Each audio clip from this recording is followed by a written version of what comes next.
નમસ્કાર મિત્રો, આજે સીધો ને સટમાં આપણે જસ્ટિસ ઝવેરી કમિશનના અહેવાલને પગલે ખૂબ લાંબા સમય પછી ગ્રામ પંચાયતોની, તાલુકા પંચાયતોની, જિલ્લા પંચાયતોની, મહાપાલિકાઓની ચૂંટણીઓ એ ઓક્ટોબર નવેમ્બરમાં યોજવામાં આવે એવા સંકેતો મળી રહ્યા છે.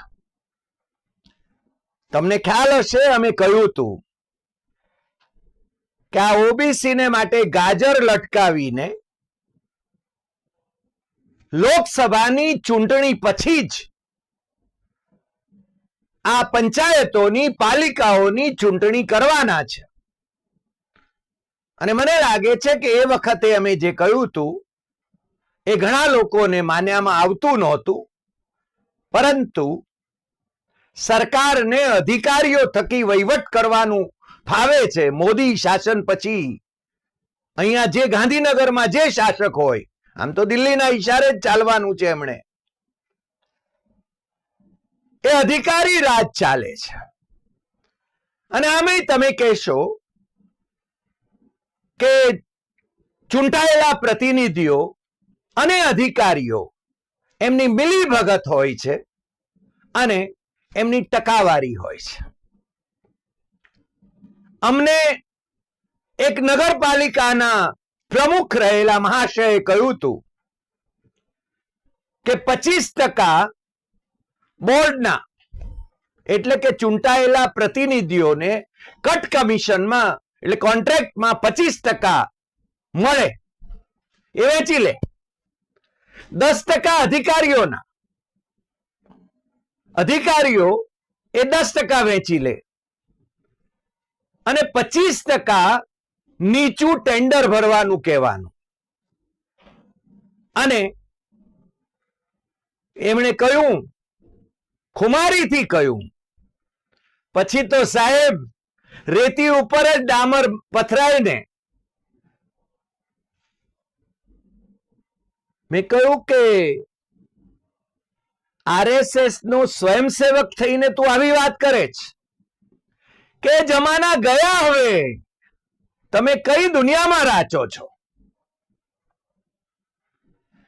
આ ખેલ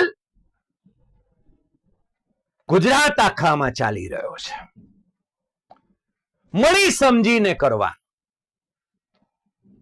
ધારાસભ્ય એને જે સરકારમાંથી ગ્રાન્ટ આવતી હોય એ પંચાયત ઘર જ્યારે બાંધે ત્યારે એમાં પણ કટ કમિશન માગે. અને એના વિશે અમારા એક પત્રકાર મિત્ર બનાસકાંઠાના, એમણે કહ્યું હતું કે હાઈકોર્ટ સુધી એમના પિતાશ્રી લડ્યા, પણ જ્યાં વાડ જ ચીભડા ગળતી હોય ત્યાં શું થાય? 27% ઓબીસી ને અનામત આપવાની વાત એ માનનીય મુખ્યમંત્રી ભૂપેન્દ્ર પટેલે જાહેર તો કરી, પણ ખરેખર ઓબીસી ને 27% અનામત આ પંચાયતો, ગ્રામ પંચાયત, જિલ્લા પંચાયત, પાલિકાઓ, એ બધી જે ચૂંટણીઓ થાય એમાં મળવાની છે કે કેમ, એવું જો તમે મને પૂછો તો હું કહીશ કે આ છેતરામણું ગાજર છે. સરકાર લોકોને મૂર્ખ બનાવે છે. અને અમે આજે જ્યારે આ એપિસોડ કરી રહ્યા છીએ ત્યારે સરકાર માત્ર ઓબીસીને જ મૂર્ખ બનાવે છે એવું નથી, સરકાર આદિવાસીઓને પણ મૂર્ખ બનાવે છે. પેસા એક્ટ નો જે અમલ છત્તીસગઢમાં થાય છે, અમે હમણાં જ છત્તીસગઢની એ વખતની કોંગ્રેસની સરકારે જેમને નિષ્ણાત તરીકે તેડાવ્યા હતા, માનભેર તેડાવ્યા હતા, એવા અશોક શ્રીમાળી સેતુના જે કર્મશીલ છે એમની સાથે વાત કરી અને એમણે કહ્યું કે છત્તીસગઢમાં ગ્રામ સભાને મહાત્મ્ય મળે છે. અને ગુજરાતમાં તાલુકા પંચાયતને મહત્વ મળે છે. આદિવાસીઓનો કોઈ સે નથી. અધિકારીઓ જ રાજ કરે છે, અથવા તો એમના મળતિયા રાજ કરે છે, અથવા તો સત્તા પક્ષના લોકો હોય એ રાજ કરે છે ને ઘી કેળા કરે છે. એટલે અમે જ્યારે આજે એપિસોડ કરી રહ્યા છીએ ત્યારે અમે બહુ સ્પષ્ટપણે તમામ જ્ઞાતિઓ, તમામ જાતિઓ ની જે પ્રજા છે એ પ્રજાને જગાડવાની કોશિશ કરી રહ્યા છીએ. પણ આજે વાત સવિશેષ ઓબીસી ની એટલા માટે કરવી છે કે અમે એના વિશે અગાઉ પણ એપિસોડ કર્યા હતા અને જસ્ટિસ ઝવેરીએ તો અમને પાલનપુર લો કોલેજના પ્રિન્સિપાલ રહેલા, ગોધરા લો કોલેજના પ્રિન્સિપાલ રહેલા ગુરુનામ ગુરુ પ્રિન્સિપાલ અશ્વિન કારિયાની મારફત ડેફેમેશન કરવા માટેની ધમકી પણ આપી હતી. અને અમે કારિયા સાહેબને કહ્યું હતું કે જસ્ટિસ ઝવેરીને કહેજો કે હરિ દેસાઈ સાચું બોલવાનો, એ એમણે ડેફેમેશન કરવું હોય તો બહુ જલ્દી કરે. બિચારા જસ્ટિસ ઝવેરીને ખબર નહીં હોય કે હરિ દેસાઈ એ મુંબઈ હાઈકોર્ટમાં પણ contempt of court A face કરીને આવ્યો છે. અને જસ્ટિસ કોલસે પાટીલ, જસ્ટિસ સાવંત અને કોલસે પાટીલની બેન્ચે અમારી સામે જે કેસ ઉભો કર્યો તો એ વખતના ચીફ જસ્ટિસ જસ્ટિસ એસ.કે. દેસાઈએ એને રદ કર્યો હતો. એટલે અમે લોયર તો છીએ એટલે ગભરાતાય નથી, પણ સાચી વાત તો કહેવાના. અને આજે જે વાત કરીએ છીએ એ વાત બહુ સ્પષ્ટપણે મારે તમારી સમક્ષ મૂકવી છે. ઓબીસીની પ્રજા આ રાજ્યમાં કેટલી? તો જસ્ટિસ ઝવેરી કમિશન પણ કબૂલે છે કે 52% છે. હું એમ માનું છું કે 52% કરતા વધારે છે. કલેક્ટરો ખોટા રિપોર્ટ આપે છે અને કલેક્ટરોના રિપોર્ટનો અભ્યાસ ઝવેરી પંચના જે સભ્યો હતા એમણે કર્યો. અને કેટલાક ગામો જ્યાં માત્ર ને માત્ર ઓબીસીના જ લોકો વસે છે એવા ગામોમાં એ કલેક્ટરના રિપોર્ટમાં એવું કહેવામાં આવ્યું હતું કે જનરલ કેટેગરીના લોકો બહુમતીમાં છે. કલેક્ટરો પણ ખોટાળા રિપોર્ટ આપે. મેં કહ્યું ને, વાળ જ્યાં ચીબડા ગળવાની હોય ત્યાં થાય શું? અને ભૂપેન્દ્રભાઈ પટેલને એનો દોષ દઈએ એનો કોઈ અર્થ નથી, કારણ કે આમ તો આપણે ત્યાં કાં તો નરેન્દ્ર મોદી જેવા મુખ્યમંત્રી જોઈએ જેની ધાક હોય, અથવા તો આનંદીબેન પટેલ જેવા મુખ્યમંત્રી જોઈએ કે જેની ધાક હોય અધિકારીઓ ઉપર. બાકી તો બીજા બધા મુખ્યમંત્રીઓ જે થયા, વિજય રૂપાણી હોય કે ભૂપેન્દ્ર પટેલ હોય, એ તો અધિકારીઓ દોરે એમ દોરવાય, કારણ કે બિચારા 12મું પાસ છે, ડિપ્લોમા હોલ્ડર છે. એમની મિનિસ્ટ્રીમાં પણ એવા ઘણા બધા છે. ઉચ્ચ શિક્ષણના મંત્રી છે એ પણ ડિપ્લોમા હોલ્ડર છે. ગૃહમંત્રી છે એ પણ 8મું 9મું પાસ છે. એટલે આઈએએસ ઓફિસરો, આઈપીએસ ઓફિસરો એ એમના પર હાવી થાય સ્વાભાવિક છે. કલેક્ટરો એમને ઉઠા ભણાવે એ સમજી શકાય એમ છે. જયનારાયણ વ્યાસ જેવા ધારો કે હોય મંત્રી, કે પછી સનત મહેતા જેવા મંત્રી હોય, કે માધવસિંહ સોલંકી જેવા મુખ્યમંત્રી હોય, તો અધિકારીઓને ઉભા ઉભા એમની પરેડ લે. પણ આપણે ત્યાં એ સ્થિતિ છે નહીં. અને એટલે જ સ્થિતિ શું થઈ રહી છે એની વાત કરું. આ 27% જે ઓબીસી ને અનામત આપ્યાનું ગાજર જે લટકાવ્યું છે એ લોકોને મૂર્ખ બનાવવાના ધંધા છે. અને બીજું, ઓબીસી ને 27% અનામત મળવાની નથી આ ચૂંટણીઓમાં. અમે બહુ સ્પષ્ટ કહીએ છીએ. કારણ એવું છે કે આ સરકારે જે જાહેરનામું બહાર પાડ્યું છે એ પણ સુપ્રીમ કોર્ટના ચુકાદાની વિરુદ્ધનું છે. ફ્લેટ 27%ની જાહેરાત કરી છે.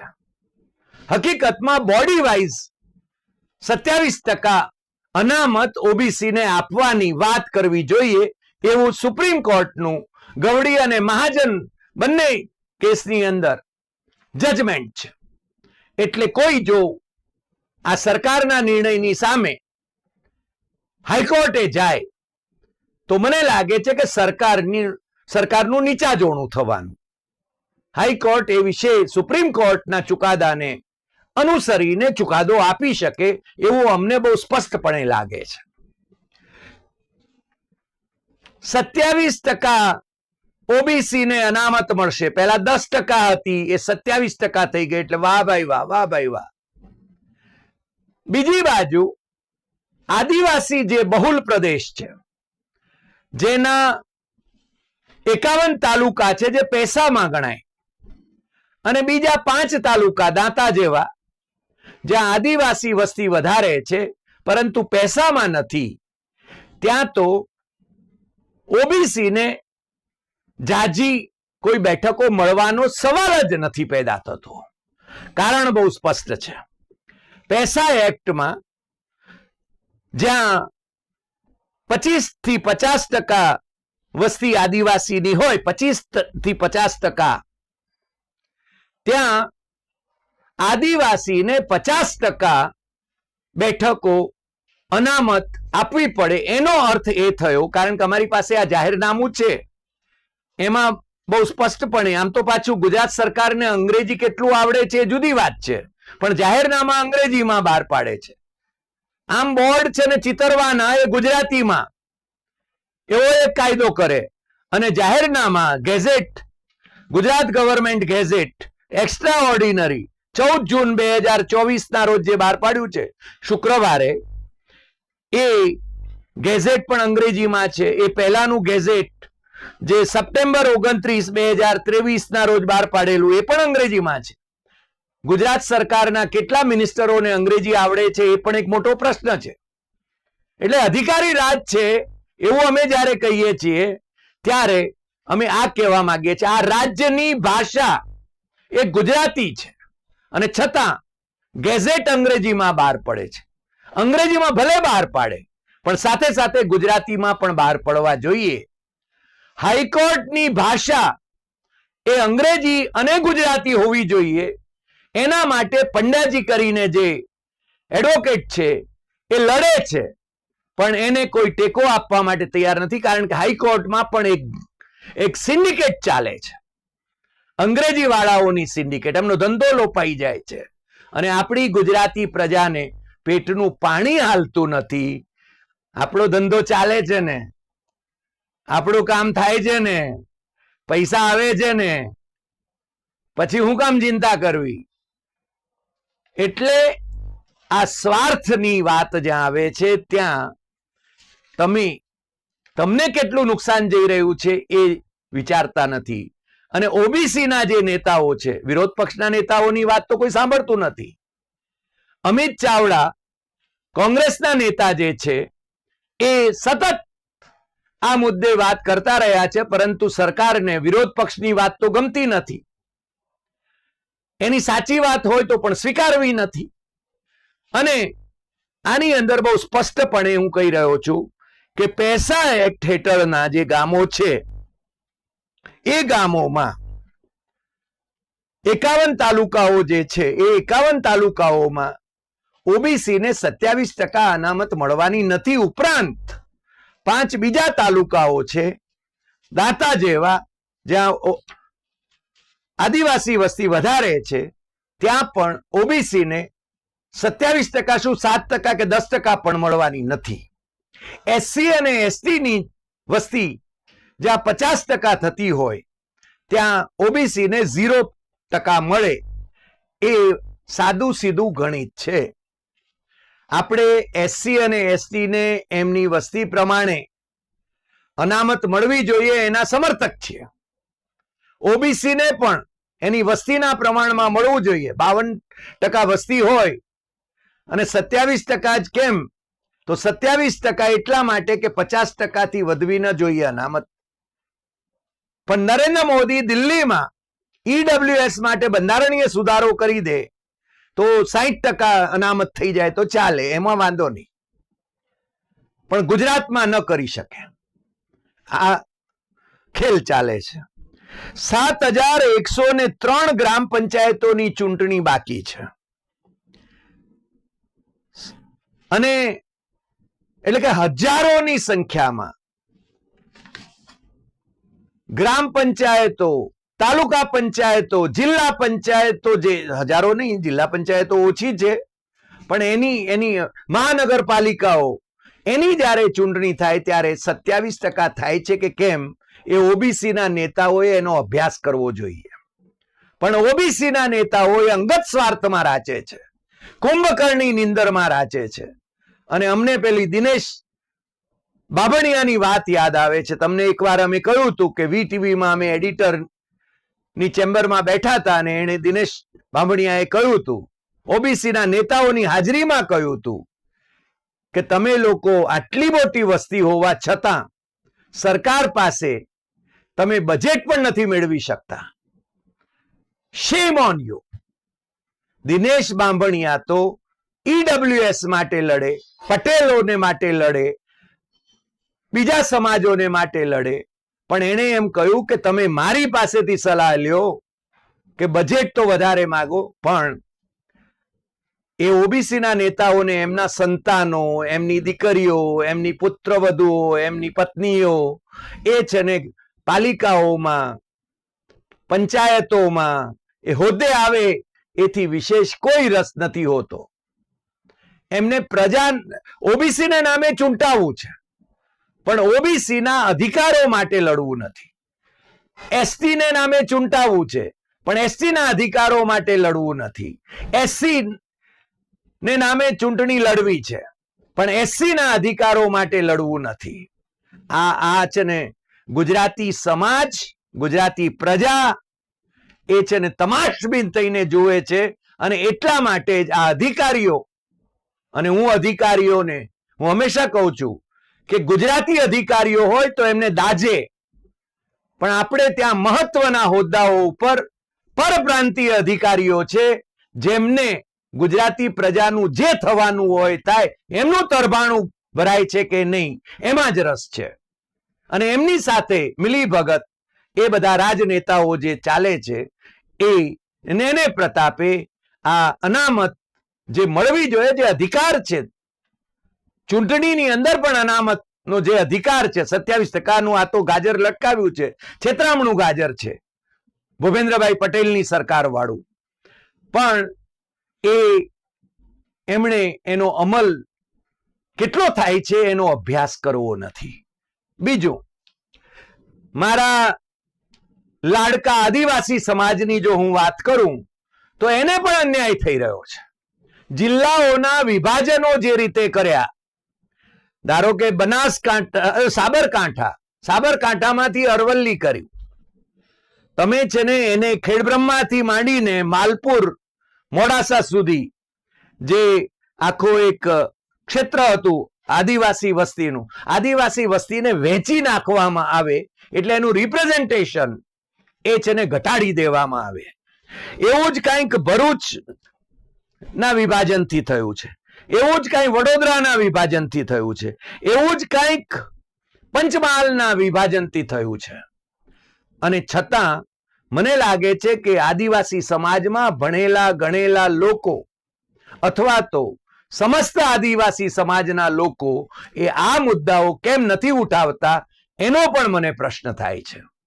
હું હંમેશા કહું છું કે જે સમાજ ઘોરતો હોય, જે સમાજના નેતાઓ ઘોરતા હોય, એમને છે ને ન્યાયની અપેક્ષા કરવી નહીં. એમને તો જે કંઈ શાસક હોય, રાજા હોય તો રાજા, મુખ્યમંત્રી હોય તો મુખ્યમંત્રી, કયા ઘરો મુખ્યમંત્રી હોય તો કયા ઘરો મુખ્યમંત્રી, એમને કોઈ ફરક પડતો નથી. મેં પેલી વાત કરીને પાલિકાના પ્રમુખ હતા અમારા એક મિત્ર, એની 25% પાલિકાના સભ્યોનો કટ, 10% અધિકારીઓનો કટ, 25% ટેન્ડર નીચે ભરવાનું, પછી કે રેતી ઉપર જ ડામર નંખાય ને. તમારે આવો સમાજ જોઈએ છે તમારે આ ભ્રષ્ટ તંત્રને ભ્રષ્ટ જ રહેવા દેવું છે અને આની અંદર ભાગીદારી ન હોય એવા કોઈ રાજકીય પક્ષો મને તો દેખાયા નથી. મને લાગે છે પ્રજા જો નહીં જાગે તો છે ને આજ ચાલવા. આજે આટલી વાત. ફરી મળીશું નવા એપિસોડમાં નવા વિષય સાથે. તમને જો અમારો આ એપિસોડ ગમ્યો હોય તો સૌથી વધુ શેર કરશો, લાઈક કરશો, કમેન્ટ કરશો અને આપણી YouTube channel doctor Hari Desai Satyamevam Tathyam એ સબસ્ક્રાઇબ કરવા માટે મિત્રોને જરૂર જણાવશો. નમસ્કાર.